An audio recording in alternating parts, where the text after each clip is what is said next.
कल से आरंभ हो रहे हैं शारदीय नवरात्र। वर्ष में 2 बार नवरात्र मनाने के पीछे पर्यावरण परिवर्तन से इनका सीधा जुड़ाव है। इन दोनों के पीछे विज्ञान और गणित भी काम करते हैं।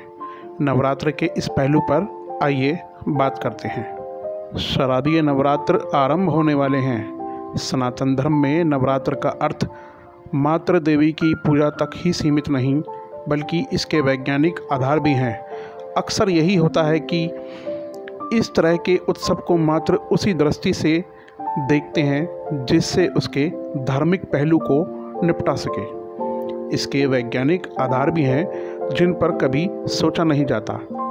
तमाम पर्वों के पीछे यह तर्क तलाशना आवश्यक हो जाता है कि आखिर हम इन पर्वों को मनाने से अपने और समाज के कौन से हित साथ पाते हैं। इनके पीछे गढ़ी गई कहानियों में कई ऐसे अभिप्राय भी होते हैं जो हमारे जीवन, वातावरण या सोच की दिशा को पनपाते हैं। परिवर्तन का काल। साल में 2 बार अधिकांश अप्रैल और अक्टूबर में नवरात्र मनाया जाता है। ये दोनों ही समय गणित के आधार पर निकाले जाते हैं।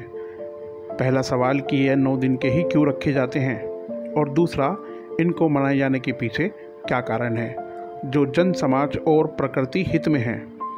इसके साल में 2 बार आने के पीछे पर्यावरण परिवर्तन से इनका सीधा जुड़ाव है, जिसका मनुष्य एक हिस्सा है। उदाहरण के लिए अप्रैल और अक्टूबर 2 ऐसे माह हैं जिनमें मौसम परिवर्तन होता है, अर्थात अप्रैल में शीतकालीन खत्म होकर ग्रीष्म ऋतु शुरू हो जाता है। वहीं दूसरी तरफ अक्टूबर में शीतकालीन ऋतु की तरफ हम प्रवेश करते हैं। मतलब ये दोनों ही समय वो होते हैं जब मौसम में बड़ा परिवर्तन होता है। यह भी ध्यान में रखना चाहिए कि ये दोनों ही समय ऐसे होते हैं जब फसलों के उत्पादन में बड़ा परिवर्तन होता है। उदाहरण के लिए अप्रैल में गेहूं की कटाई होती है। इसका मतलब कि हमारे भोजन में प्रमुख रूप से शीतकाल में जो कुछ पैदा हुआ है उसको सेवन करने का समय ग्रीष्मकाल है। इसी तरह अन्य फसल जो ग्रीष्मकाल में पैदा होती है वो शीतकालीन में हमारा भोजन बनेंगी। प्रकृति से छेड़छाड़, बढ़ रहा कुप्रभाव। आज कोल्ड स्टोरेज जैसे वैज्ञानिक प्रयोगों के माध्यम से हम किसी भी मौसम में कुछ भी खा सकते हैं, पर सत्य तो ये है इसको लेकर प्रकृति की कोई भी अनुमति नहीं है, क्योंकि हमारा शरीर उसी तरह व्यवहार करता है जो मौसम से जुड़ा होता है। जब हम इसमें परिवर्तन लाने की कोशिश करते हैं तो शरीर पर उसका कुप्रभाव पड़ना ही है। यह आज परिस्थिति दृष्टिकोण से एक बहुत बड़ा सवाल भी है। हमको यह समझना चाहिए कि हम पृथ्वी के ही उत्पाद और भाग हैं। जितनी अनुरूपता हम आज के बदलते मौसम के अनुसार तय करेंगे और उसके साथ जुड़े रहेंगे, उतनी ही स्थायी और बेहतर तरीके से शरीर को साध सकेंगे। बदल जाती है आदत।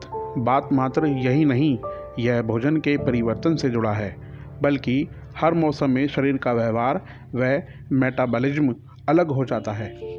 इनमें 9 दिनों का भी अपना महत्व होता है, क्योंकि 9 दिनों में किसी भी शरीर का डेटा क्लासिफिकेशन पर्याप्त रूप से हो जाता है।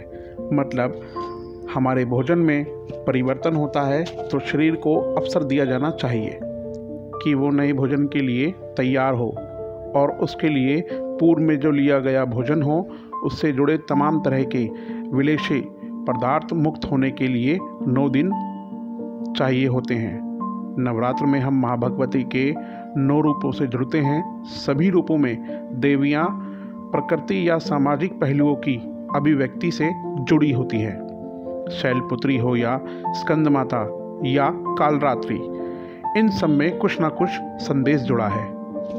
गणित का सारा खेल। 9 दिन का मतलब यह भी है कि हमारी पृथ्वी के चारों तरफ 9 महत्वपूर्ण ग्रह रहे।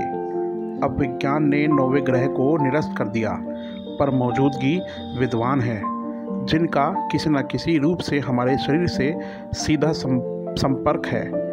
पृथ्वी गुरुत्वाकर्षण पर टिकी है और किसी भी तरह के ग्रह उपग्रह इसी शक्ति से अपने अपने स्थानों से व्यवहार करते हैं। इन 9 ग्रहों का हमारे शरीर पर गुरुत्वाकर्षण प्रभाव होता है। इसीलिए 9 की संख्या को ज़्यादा महत्व मिला है।